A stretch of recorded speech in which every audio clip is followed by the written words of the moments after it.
Let's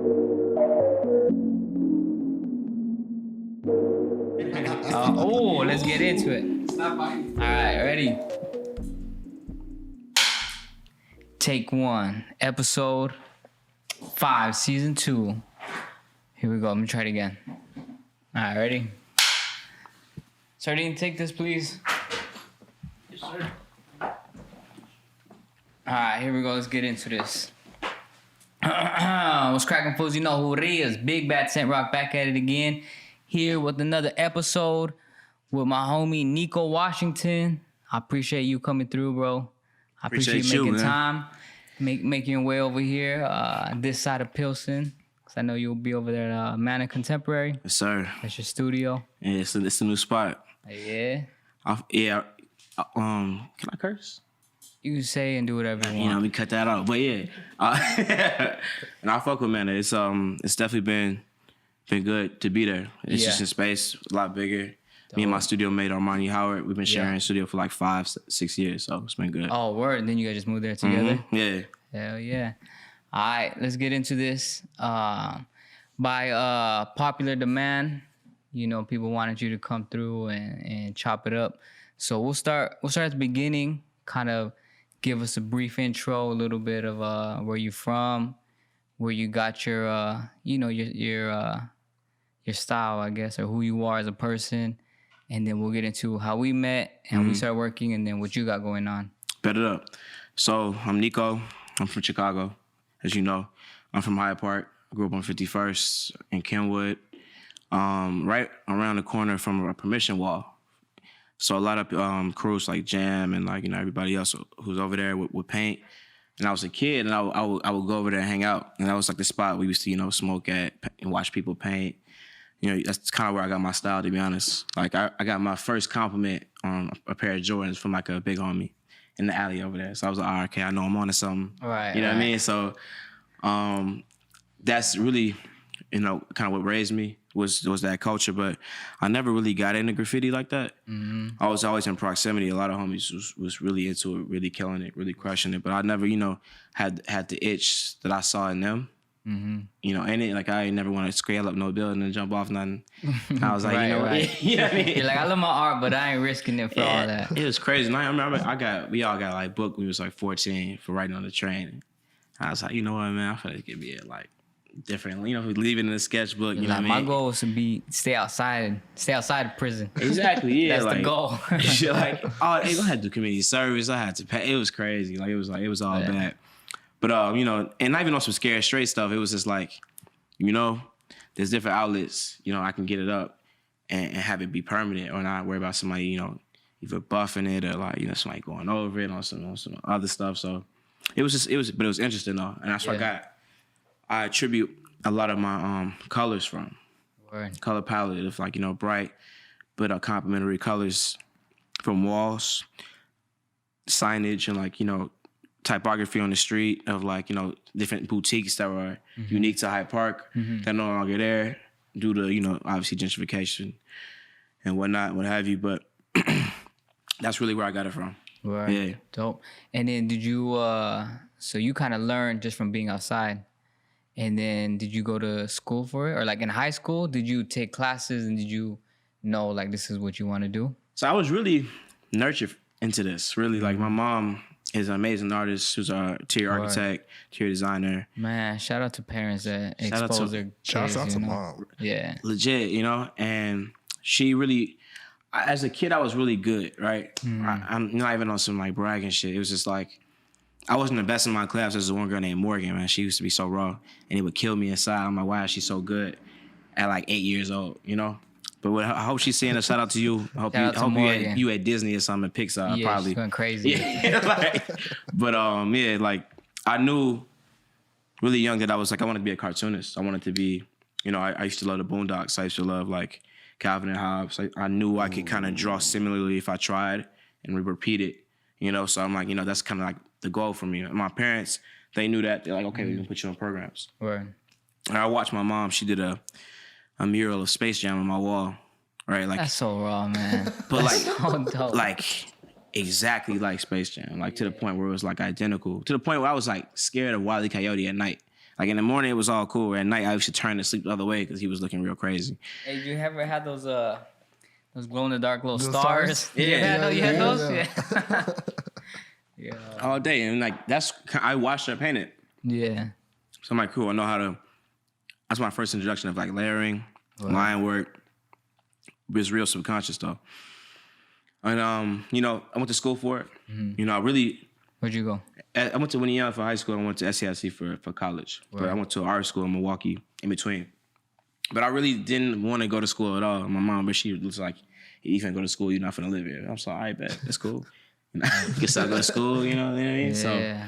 So I did that, but I was really in visual communication and graphic design. That was my major. That's really what I was supposed to do in there.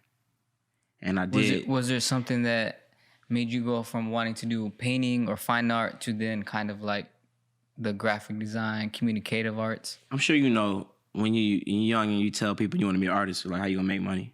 Right. So you just gonna be broke? And I'm like, no, I'm finna do graphic design. You know what I'm saying? Yeah. Like, that's how I'm gonna make.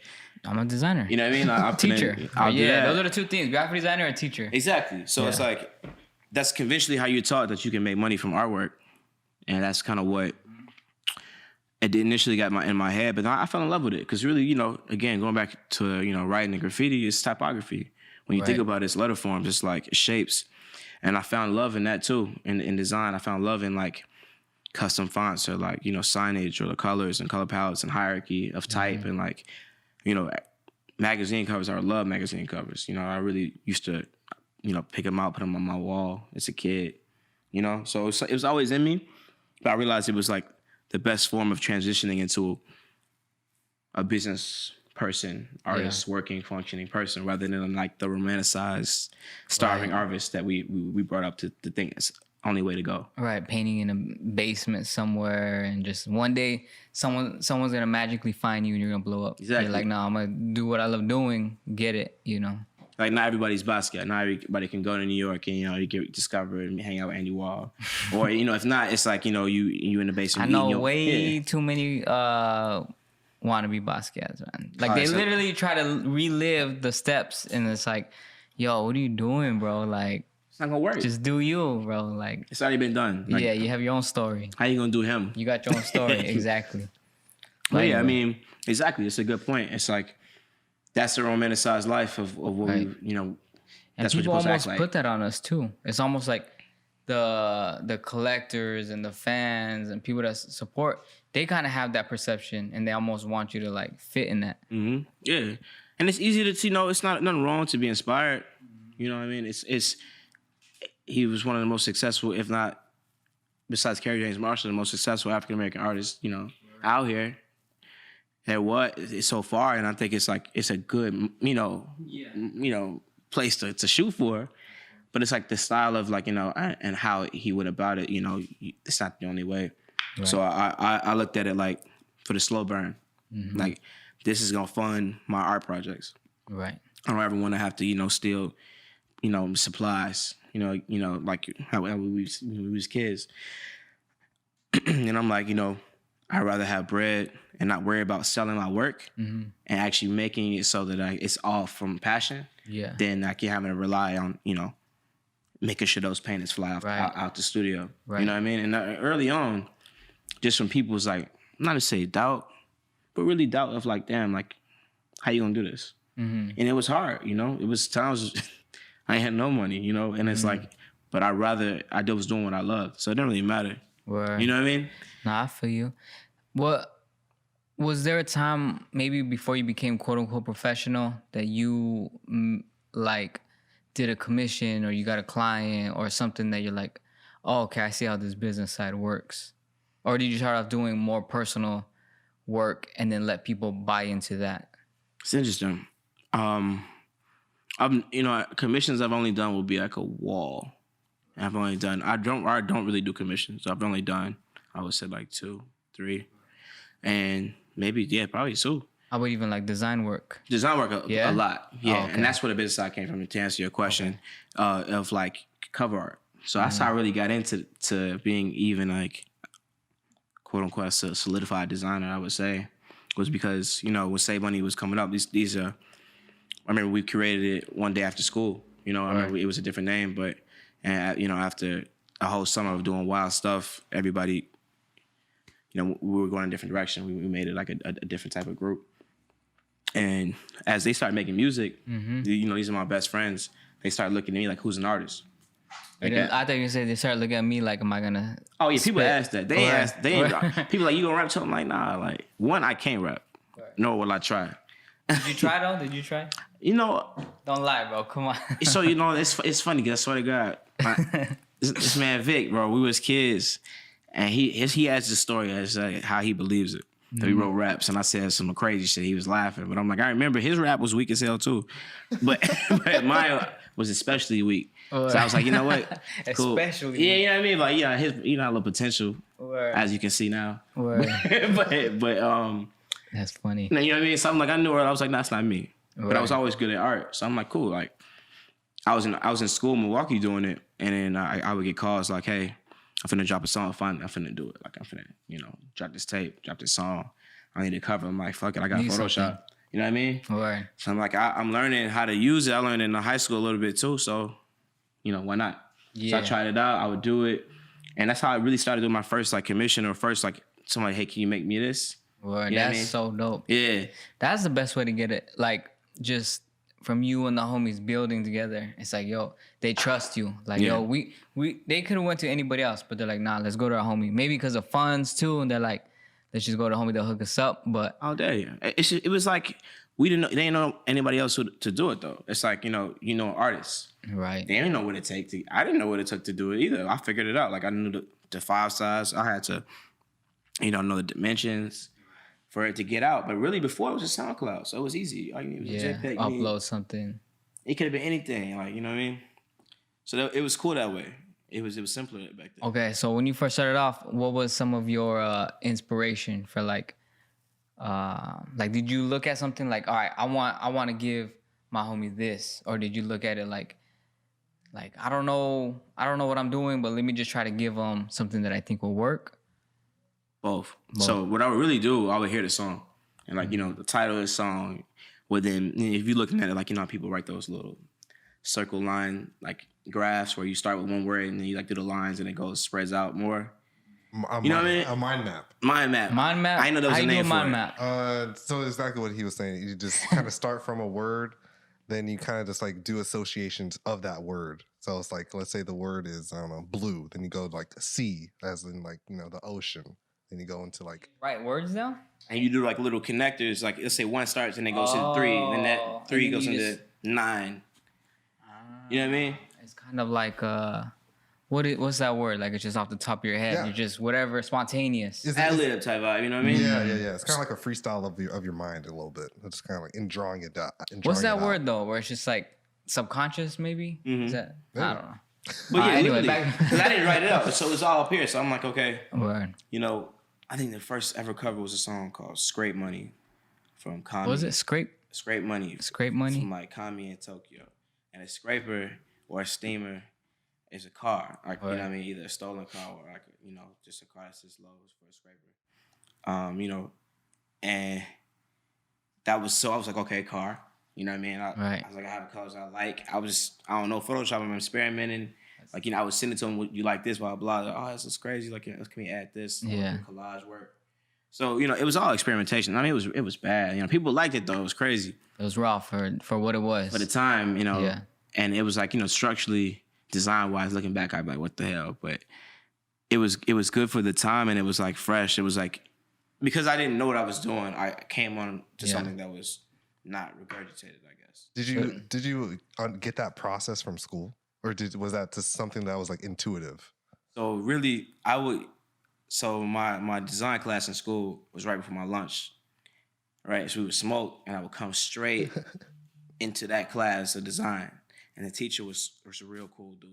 And he cared, but he was just chilling. So like, he wasn't telling anybody really.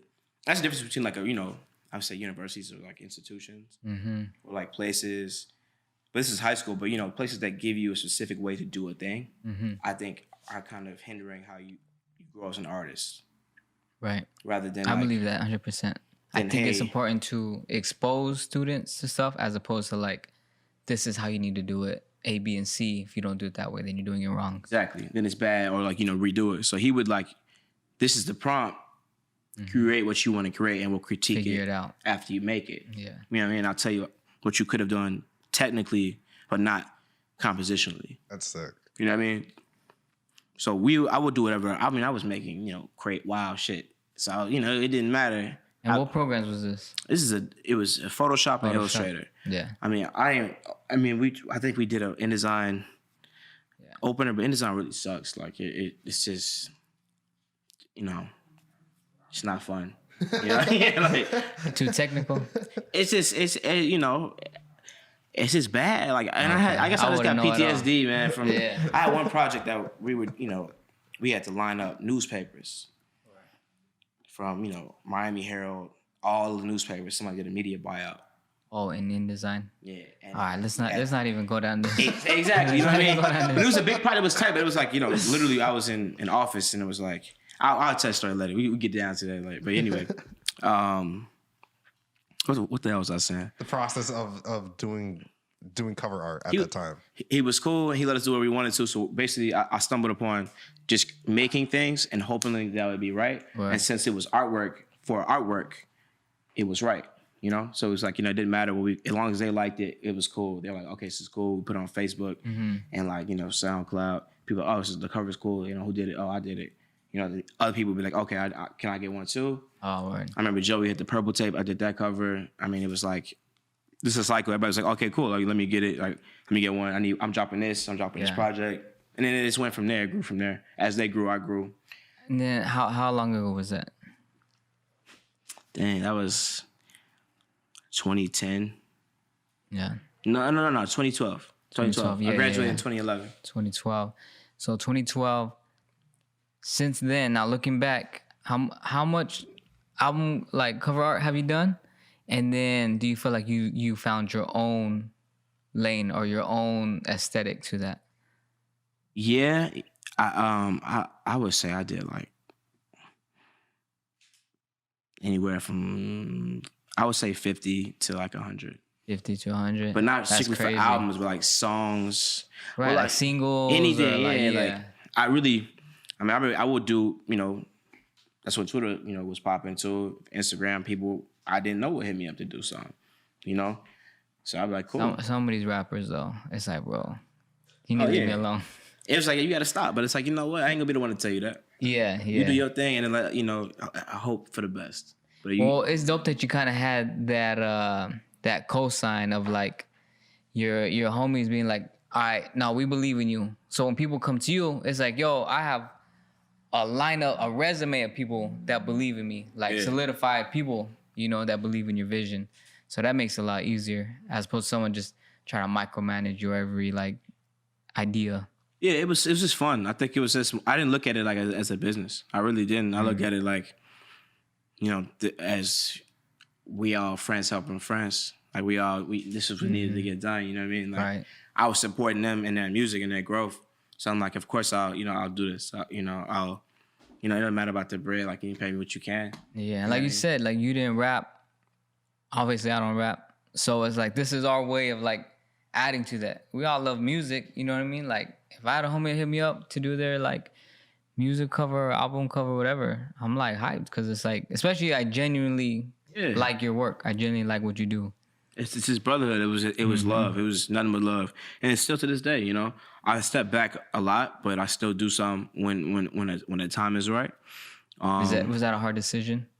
No, I think it was natural. I feel like with anybody, it's like you don't want to work. Even them, it wasn't like a negative thing. It's like that's like wearing the same shirt for like 20 years. You want to find somebody who had a different perspective. You know what I mean? Like it's not a bad thing. And for me, I just got jaded. It didn't become. It wasn't fun anymore. It was more like I was dragging my feet. And you'd rather have somebody who's fresh and hungry to do something. Who's hungry for you know what I mean? Or like and they would always hit me like this. How does this look? What about some pointers? Like what can I tell him or her? You have that eye, that trained eye. It was always love, always friendship. And, I've done a lot. But, Save Money that didn't start as a music group. So that's why all of, there's people who are directors, there's artists, there's, teachers, there's, people, there's all type, everybody, Right. everybody didn't have one path of like, we wasn't like Wu-Tang where you had to rap, and no matter how many people it Everybody come to was, studio, drop 16, leave the song 10 minutes long every time. Like, that's crazy, you know what I mean? Yeah. But, and obviously Wu-Tang is like the best group to do it. And like that model that a lot of people try to have doesn't really work the same unless you do something a little bit different. And I think we were never considered like just like a music group. Like it was just like a group of friends. At one point we was like 100 deep before we would save money, but like a collective. Yeah. Would you say like a creative collective type thing? creative collective, yeah, 100%. And then what role do you feel like you play now? In save money or just like in I guess the music culture? And save money, like Just like a creative consultant. yeah. Art director at times. Yeah. And people, I've art directed videos. I've came in, people doing treatments, just like as a creative eye, just as somebody, who come in and they know that I'm good. They know, Right. know that I'm trusted. So like, my opinion is valued. And which is always tight. Or like looking at somebody's merch, you're doing like, if somebody really needed something, they know they can hit me. You know what I mean? Yeah, of course, because it's like like I said, you have that trained eye, or you've been through it.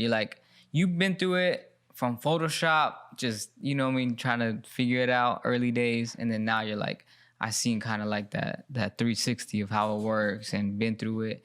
And then you have some of your art that's, like you said, over 10 years, you give it that 10-year breathing room. You could look back and be like, you know what, I was onto something. Or look back and be like, you know what, like, nah, that wasn't it. Yeah, it's just like, I think design for me is just it's something I'm good at, but it's not my passion. You know what I mean? And I like designing like clothes, or like, I like designing random things, but then I think it's more of like a job, to be honest. Right. And painting doesn't feel like a job. I don't think it ever will. And I hope not. If it does, I'll stop doing it. Right. Because, the idea of just doing it in society because you have to have an occupation is the last thing I want to think about when I walk into the studio. Yeah, I had to remind myself there's times where I'm working and there's times where I'm creating. And it might be me painting a mural. There's times where I'm working, there's times where I'm creating. Sometimes I'm painting a mural that this is just me creating. And then there's times where I'm like, all right, this is work. Yeah. And once you know how to compartmentalize that helps out everything. And like, and that's the greatest point. Like, it's work. Like, there's some stuff that is business. Like, there is an art business that you have to think about. But I think the idea at the end of it all, if you keep your like compartmentalized, if you maintain your balance, if you maintain your flow and not being pressured and moved by other people and their expectations of you, then that's fine. You know what I mean? And that's what I'm trying to get to that point. And I still do, art direction work, design work, freelance, for a lot of projects that I've done that, are part of bigger like ad campaigns or like in the cannabis industry or like stuff like that. But that stuff like that is legit work, that I won't even like post because it's like. Right. What would you say your passion is now? You mentioned like that's not really your passion. So what is your passion? Painting, 100%. Painting. That's it. What medium? Any type, any form. Yeah. Drawing. Well, let me ask you this: what's the difference between design and painting? I always thought about this, and for a while, it was just crazy. I feel like an old man. Okay. Oh, it's an old man moment right here, and I'm actually damn near ashamed of myself. I'm about to say, I always was like, you heard it here first. I was like, damn, why do they separate design and art? Why is that two separate buildings? And at the end of the day, design is for somebody else, and painting is for yourself. Design is for a client. Design is a form of communication. Visually, it is articulate the idea. It's for function. It's his chair. It's made for other people to use. Art, no matter if it's the viewer or not, still has the same function, unless it's directly tied to the viewer, or whatever. But I think, I feel that. Yeah, it's just really that's all it is. And I'm like, I used to be like, nah, it's the same shit. Like, you can design is art. Right. Nah. That makes sense. It's not. I tried. I really tried to believe that. Yeah. Maybe I'm just jaded though. That's why I'm gonna sip my wine. It might be a little bit of both. I feel like it's a little bit of both. Well, personally, I don't know enough about design, like the design world, to say that. You know what I mean? I guess from the outside looking in, you know, painting is kind of like right there, almost like the cousin to design, because you deal with a lot of the same elements, a lot of the same approach in certain ways. But yeah, so where are you at right now with painting? Like that's your passion, and you got your studio. What are you doing with it right now? Right now, I'm working towards a solo show. So that's what I really want to put a big group of paintings together. I haven't done it a real a Bro, big that's showing. so tough, man. Creating a solid body of work. Crazy. Like, trust me, bro. I've been trying for like the last 2 years to get a solid body of work. I feel you. I'm in the same boat, and it's good though because What's so Lie, challenging you about just it? had a solo show, didn't you? no, it's a group last year? show. Oh, last year. Yeah, Okay. I've been in. I hope. I think it's 2. It might be 3, but group shows. Yeah. And it's been dope. I like the idea of a curator selecting works that all are in conversation with each other. That's tight to me. If the curator does it right. Yeah, Well- of course. But what's so challenging about creating a body of work that all makes sense together for you guys? Okay. What was the question? Well, like, what's so challenging about it? Because I'm assuming that Oh. you just constantly create. Well, I feel like I have so my much. challenges. I'll go first. Okay, Give you time so- to think.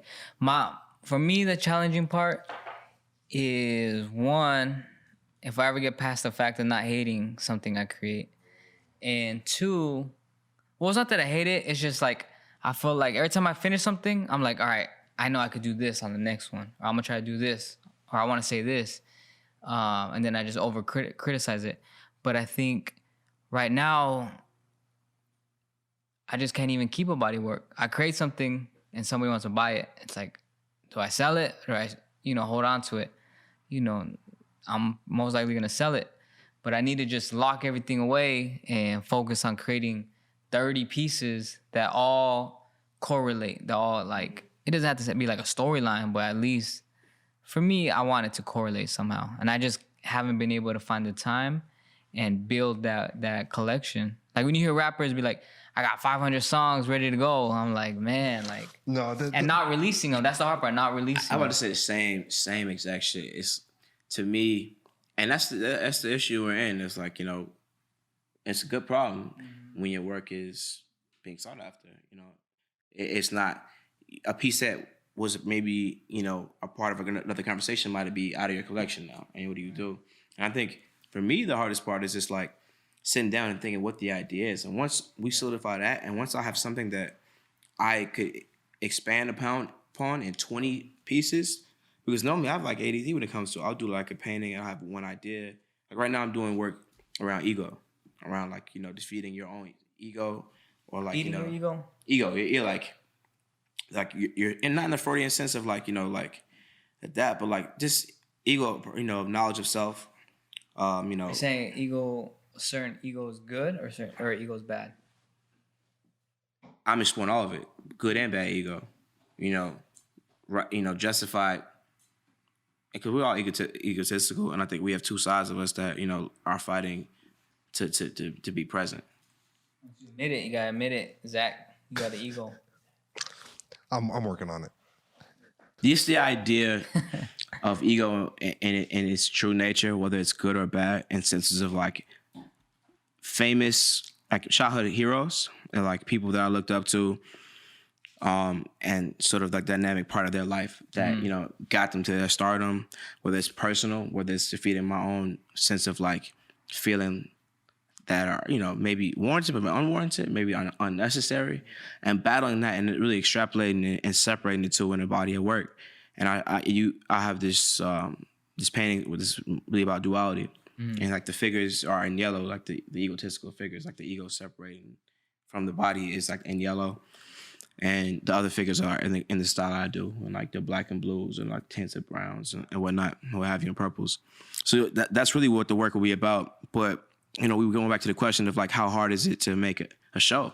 And it's like finding that idea and stretching it out through 20 pieces while your work's being sought after. And having enough where you can condense it. Maybe you don't have to have 20. Maybe you need 15. You pick the best 15. Right. And hopefully they all speak to each other still. Right. And like, that's why curators are so important. That's why I was really loved working with the curators I worked with over the summer. Whether it's Sierra from AM/FM or Anthony Gallery, Alicia and Easy. Shout out them. Shout out to the homies. But it's just it's interesting to see, and it's good to see a body of work from different artists exploring different things that are all in conversation. They all have a similar meaning, have this thread connected to them. And it's hard to do that yourself when you're the one painting, when you're the one with the idea. Right. And we're artists, we get attached to one thing. Like, we might hate one thing that everybody loves, and we might love one thing that literally everybody hates. And it's like, maybe it shouldn't go in. You're like, nah, it's going in. And you're like, oh, maybe, I don't know, okay, But I think you just got to do it. You got to do it. You got to trust yourself. And I think it's just about, just doing it. And I think time is of essence of everybody needs some more time. But well, why ego? Why is that the focus of this body of work? Like, how has it affected you and your art? I'll say this. For good or for bad? Both. I've seen the egos of people affect their life. Mm-hmm. I have been battled whether I should be more open in front and less, I guess, humble or reserved sometimes. Right. And seeing whether if that is necessary or if that's just listening to other people or seeing other people progress because they're, it's bodacious is the word, or flaunting. I know exactly that feeling. Do you feel that's a real thing? Like, do you feel like if it almost sounds like you're saying like extra confident. If you were way more extra confident or spoke more highly of your work, maybe there'll be a certain level of success that comes with that, or more opportunity. Yeah, I think, and not more confident, because at the end of the day, not even to be cocky, I'm really confident in my work. Mm-hmm. I don't know. I don't speak on it enough. I don't even post that much work. Well, you know what I mean? Like, okay, I'm trying to think about this, because I feel like maybe because I'm a fellow artist, like a fellow creative, then I'm like, yo, I appreciate that. I appreciate that you allow your work to speak for yourself, and I feel like you do a lot. Like, you are in certain galleries, you are working with certain brands or teams or different individuals that I'm like, yo, you're doing your thing. So it's interesting for you to say that, all right, if I maybe did this more, it would help. But I think it's all like, woulda, coulda, shoulda. And that's why I'm battling. It's like, these are always thoughts. These are always manifestations. Yeah, that's what it is, always. Of either, we're artists. We got great imaginations, exactly. Bro. Of seeing, like, what if I did, and it would have some effect. But I think, the shit is going to go down the way it's going to go down, And I think I want to control the narrative, and I want it to be on my own terms. And I don't think people need to, like we were saying back to the Basquiat thing, act a certain way to fall in line, right, to have the success. Well, all right, let me ask you this. If you feel like, all right, if I had a certain level of success, what does that look like for you? And again, it's not about me personally. I'm even exploring, like, one piece I was doing. Okay, but you personally. Me personally, yeah, level your of success. Personal career, your art career, wasn't like, what do you think is like the next level or the next level of success that you want to reach? My goal would be to have shows in my favorite galleries, my favorite museums, show all over the world, make my work accessible in that sense, where people in different countries are looking at my work, and that is the only thing I do.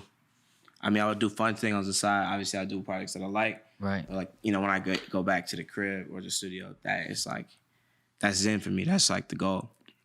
Yeah, I love Kerry James Marshall, and I look at his, even beyond all the astronomical numbers, like his how he approaches it. It's just very nice to see. I mean, there's plenty of other artists I can list off that are just like so driven and so focused in that work, and in their stardom or past their stardom, not even past, like, living through it and still maintaining who they are, how they move. That's all I want. It doesn't matter about being the biggest artist there is. I don't really care about that. It's just about like doing what I set out to. very subjective too, you know. Yeah, exactly. And art is subjective. You said, you know, Kerry James Marshall, and I might say somebody, and they might say somebody else. Everybody has their, you know, kind of like their what is it? Their guiding star of what success is. Their pinnacle, like, you know, of like, you know, or like, you know, and that's just like, my uncle told me, you know, it was crazy because when I was in school, you know, they really only put it in front of you white artists, you know. And he asked me, he's like, who's your favorite artist? Who you like? And I told him, I was like, Robert Rauschenberg, Andy Warhol, some other dude, you know what I mean? You know, who knows what they last? I was like 18, 19. Oh, I was like, you know, 20s, 21. He like, they all white. Yeah. And I was like, what? I was like, Picasso white? He's Spanish. He's cold. He's cold. How about Dali? I think Spanish as well. Yeah. He's Spanish? Wait. Or Man, Italian? look at us. I don't think he's edit Italian. this out. We No, look he's not bad. Italian? But he moved to Mexico, right?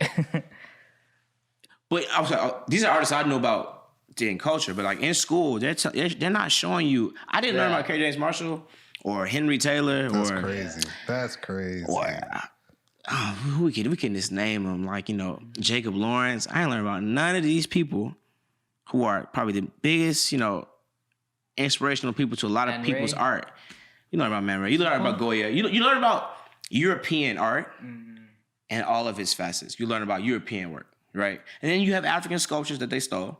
Then you have, you know, shit from Japan they stole in the museum. And that's what you got to choose from. And you have the new dude they herald in the front and the contemporary art. But it's like a lot of people, they have a collectors in the basement of this museum waiting for that moment to pull it out, show. But it's they have it, but it's in the basement, right? So my example was, you know, Kerry James Marshall's show, I think it was 2016.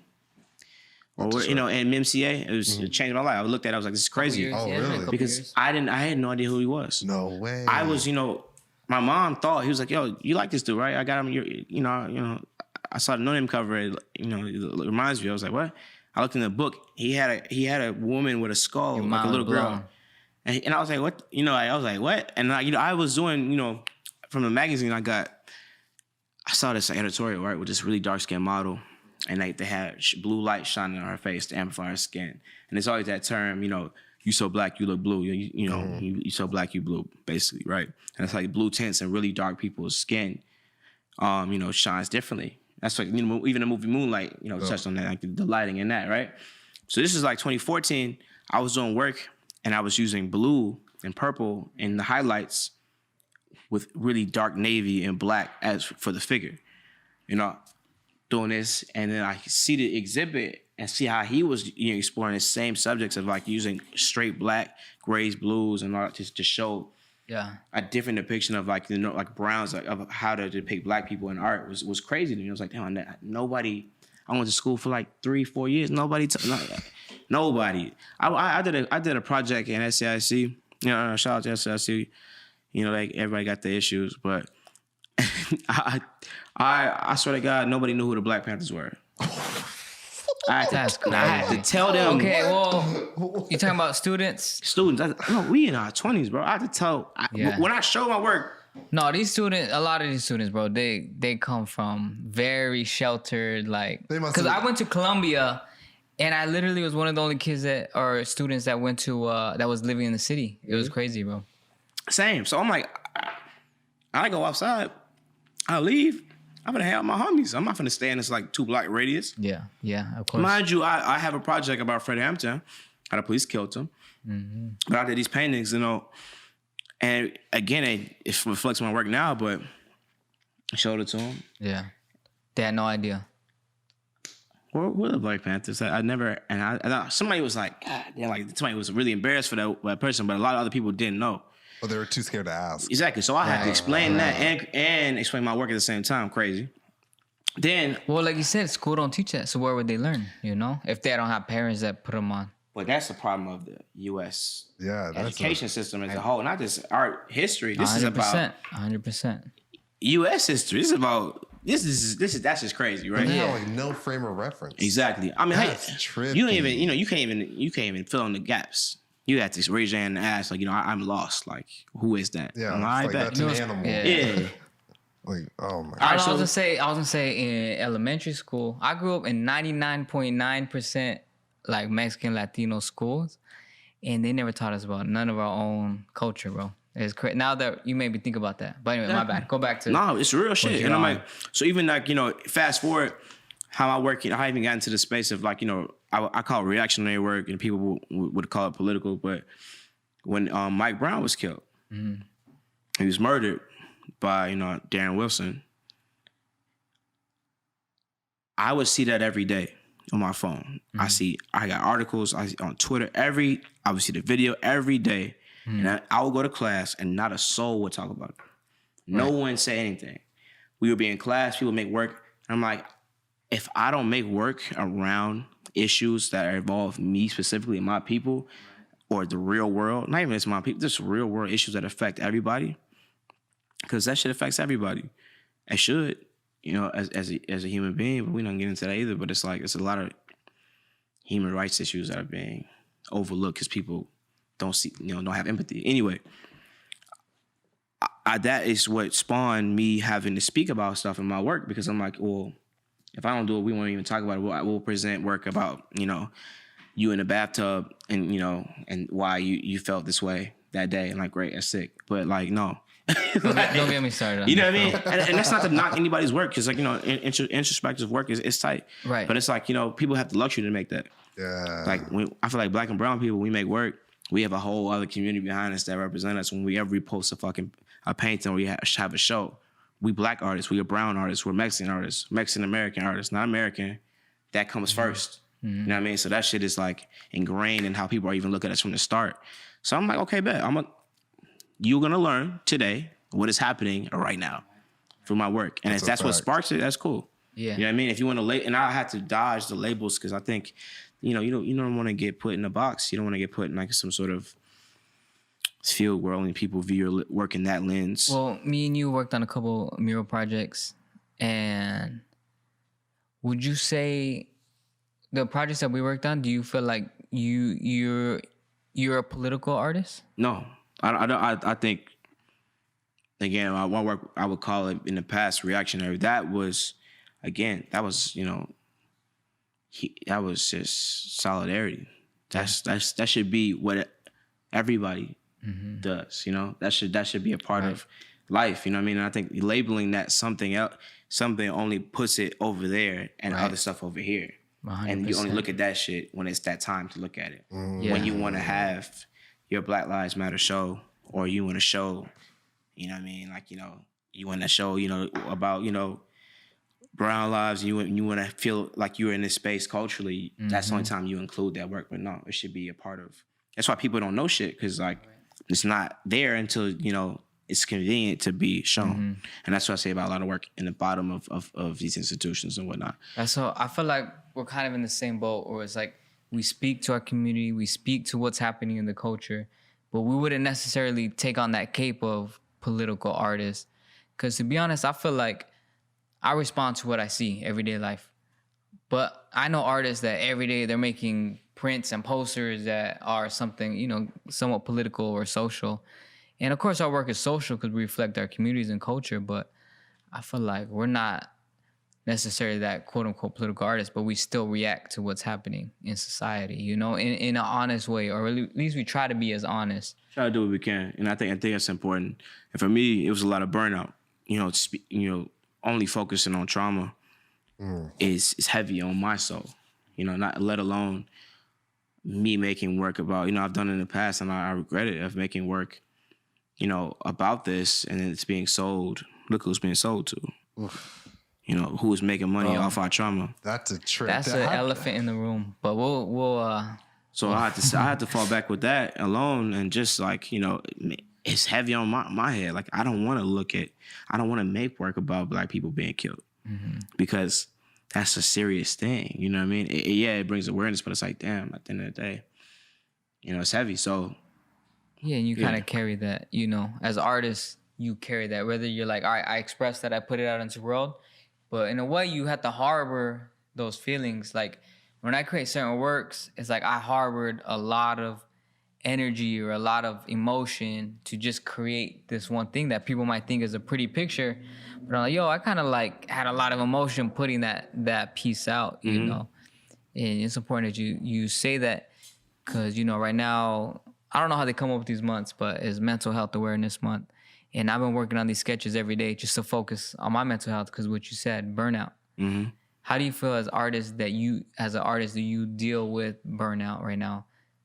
And follow up, do you feel like it's easy for you to say no to, just to say no in general as artists? I just got there.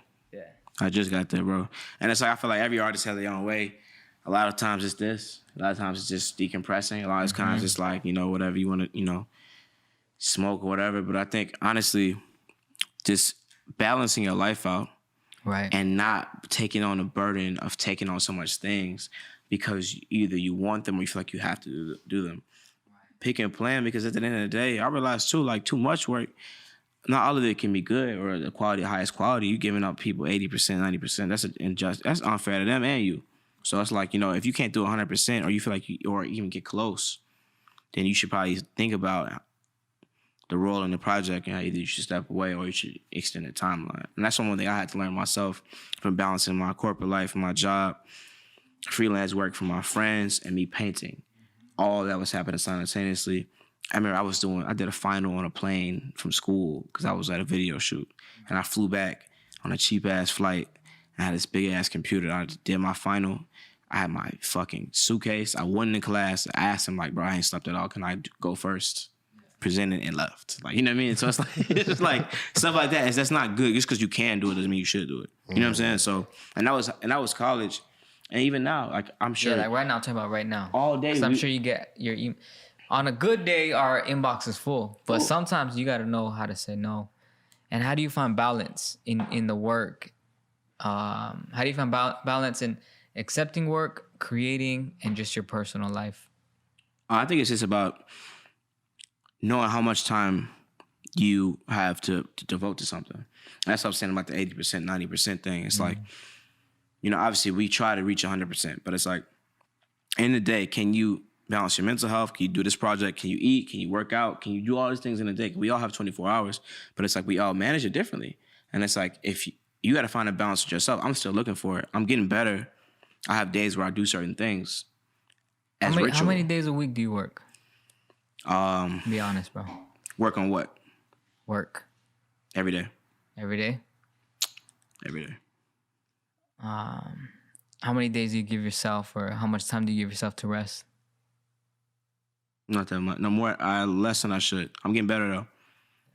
So more. But like it took me this month, maybe a month or 2 months for me to get better. Because it was bad. I used to have bags under my eyes, drinking coffee, you know, and all type of crazy stuff. And it's like, that's not good. I don't want to feel like crazy. You feel like you need to be at that speed because of you're an artist, you're creative. You need to keep up. Yeah. I feel like, well, at the end of the day, even, you know, I feel like black and brown artists, nothing comes easy for us. So the things we do, we feel like we have to do every project we can, you know, and like and like, you know, you feel this fleeting feeling that this shit get stripped away from you tomorrow. So it's like, you got your moment. Take that moment. You know what I mean? And it's like, and whether it's not where you even publicly, it's just like, damn, while this is happening, let me continue this, instead of thinking, hey, on the long term, the long game, how does this look on my trajectory? Is this even in line with who are these people that hit me up? Do I know about them? You know what I mean? So it's like, I need to do more of that myself. Like, I need to do more of that. Value your time and value your work, your creation. Because knowing if it's going to hit today, it's still going to be good next month, the following month, next year, you know, when you're ready to put it out. Exactly. Like, I'm sure you know about putting a mirror on a wall. You know you got to come correct. You don't know how long it's going to be up there. Do you feel like this art industry is competitive? And do you feel like you're competitive when it comes to your art? No. Because like we said, it's subjective. There's no winner or loser. It's competitive in the sense of like, hey, man, that looks really good. I want to do some really cool stuff too. Like, that's like, go crazy. You did something that I didn't think about. That's raw. Like, and then like, how can I, you know, do something new too? Or like, yeah, damn, like, you went. That's the biggest meal you've done. Damn, that project you did was so raw. Like, you know, it's such a good angle, and it's so you. How can I, relate that to Mario? It's not a competition. It's like a congratulation thing. Like, damn, like, that's hard. He went hard. I can go hard too. Like that's like a driven pushing to each other, and that's how it should be. And that's how I feel like the I think artists that romanticizing have work that was.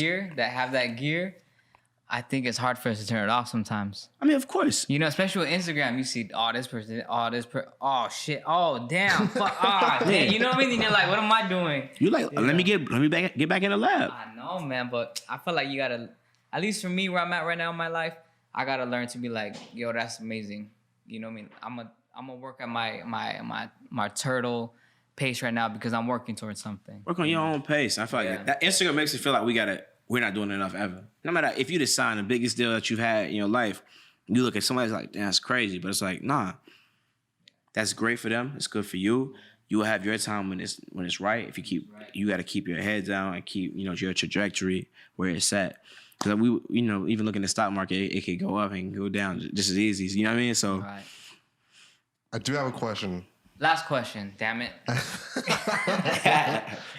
ahead, bro. As a creative person, I feel like working so much, does it ever feel like you're just trying to catch up with the ideas that you have? Hell yeah. I feel like and sometimes that's why you keep on working so much. Sometimes if you don't get your idea, it won't happen. So it's like if you don't even get a something in you, like you feel it's like on a manic thing where it's like I have to do this, or it won't happen, or I'll forget it. So I have to do it right now, even if you're tired, even if it's like 4 a.m. It's like, I got this idea, I'm gonna sketch it out. But if not, I'm gonna wake up, it's gonna look completely different. Yeah, I've been too many times I forgot stuff, but I think it's a little bit of both, man. If you don't. You want to keep, that's the best part. To me, that's the hardest part, having the concepts, having the ideas. Yeah. Especially when you've been working for years and years and years. Because when you're younger, you're like, I got so much in me that I got to create. And then as you get older, you're like, all right, I said that. Oh, I did that idea. All right, I created that. All right, I already executed. You're a little bit more polished and a little more executed. Yeah. So I think when you get older and more established in your career, that's when it gets hard. It's like, because those ideas are you gotta embrace them when they come to you. Real shit, because I think I learned this a lot. People with ideas, the creative people, are the most important, and to like a lot of projects because you think you can always have ideas and you can if you don't get them out. If you don't hone your skills and you might not have any more fresh things to do. You know what I mean? I've been learning with my everyday sketches that now these ideas flow so much easier. Yeah. Sometimes it's a struggle. I'm like, oh my God, I got to spend an hour and draw for a day. But once you're kind of in that rhythm, you know, it's a little bit easier. More ideas just keep coming. In that flow state. Yeah. All right. Last question, maybe. No. Unless you have a question. All right. No, I'm good.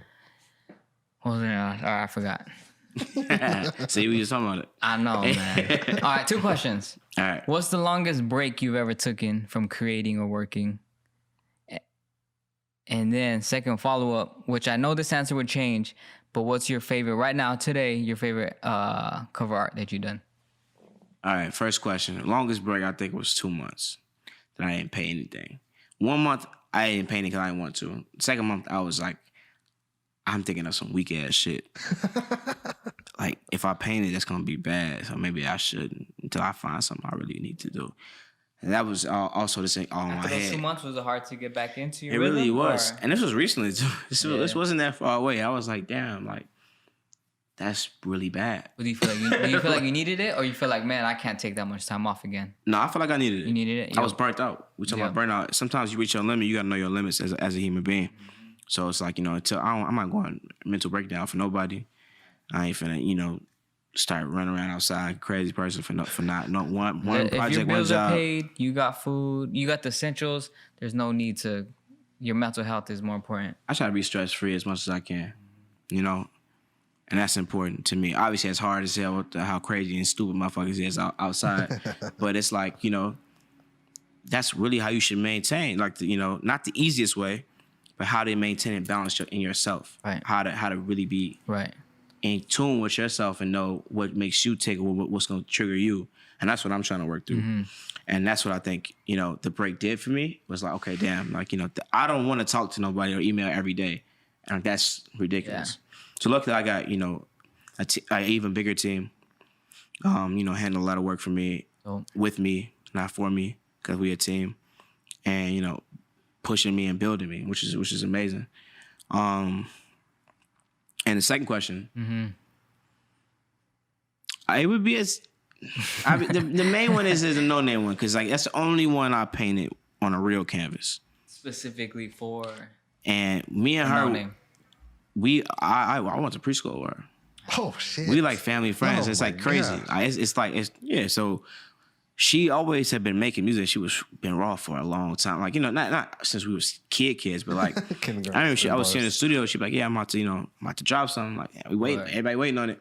Right. You know what I mean? So it's like it was an exciting thing. Like, and then she hit me up. Like, you know, we talk and texted every step of the way of like, you know, I do the sketch. How you like this? It's cool. You know what I mean? Before I'm gonna put them paint down. And like this is because we were friends, you know. It was natural. We looked at inspiration together. We sent. She sent her ideas. I sent mine back. We met in the middle. You know what I mean? Only thing really changed was like eye color or like the background. You know what I mean? Because it wasn't supposed to be her. It was supposed to be like personification of her. You know what I mean? So I think that was my favorite one because it was so organic and natural, and like flower. The telephone, yeah. And that's the only one painted on the canvas. My friend Danielle, shout out to Danielle. I had to rush to her crib. She shot it in her living room with like natural light on her camera. I had to edit it. We were crunch time. And actually, Chance has that piece. Oh, word! Yeah. That was my follow-up question. Yeah. Me and I'm not calling my real name. Me and no name. We're both like artists in that sense of like, you know, like. Not detached, but like we're attached or detached our work. I don't have any of my work hanging up in my house. Right. You know what I mean? You know what I'm saying? I do actually. I like. But it's like in the studio, hell yeah, it's like dope. You know what I mean? But it's like I don't want to go to the, you know, kitchen and stare at my work. I feel like that's, I don't know. I was like, damn, I don't know how I feel about that. She was the same way. She's like, you want it? Like, nah, you want it? Like, you know, type vibe. So he came in the studio, he bought it. He was like, no, nobody else was like, oh, bet. I'm finna buy it. Yeah, that's easy call. Yeah. And I was like, bet, like that's tight. So he knows what he got. And they've been friends for a long time too. We all been friends for a long time. So it's like, you know, but like, you know, separately from each other. But it's just funny that it's like in a good friend's hands. Yeah, for both of us. Tight. You know what I mean? That's so it's like the best. We know where it is. That really is. It's cool. Like, you know, yeah. So that's cool. And I guess my second one would be Wave Theory from Talk, because it was like our new order. It's a lot different too. One, yeah, you know what I mean. It was like the most. I wear a lot of black, like black and white is something I work in a lot. I think it's very clean. It's like two ends of the spectrum. Yeah, exactly. You know what I mean? Yeah, exactly. Like. Yep. Word, bro. Thank you for your time. I think you gave us a lot of good gems, bro. Like I think the audience too is gonna really appreciate, you know, what you had to say. So, because I think a lot of people going through, you know what I mean? Like, we all went through the same wave. We're all riding the same waves in the same boat, you know, in the last, you know, whatever time in society. So, thank you. Thank you, bro. All right. What's my outro? Do I got an outro? No outro. No Thank outro. You guys for listening. You gotta do an intro. Intro, outro. Intro, outro. My shit was weak. You gotta say. Hey, he was judging over there. That's crazy. Oh, you gotta do the Sentrock intro. I see what you said. Yeah, but you say your name. I remember it. A little bit. He was like, "What up, baby? It's Nikko Washington. We on Sentrock's podcast. What's Sentrock Studio Sentrock podcast? Talks. It's a conversation piece. Conversation piece. Yeah, that's all we're doing. And we live. We here. Hello. You're in for a blessing. Yeah. This is a blessing right here. You're blessed. Thank you, bro. Thank you, man. I appreciate it.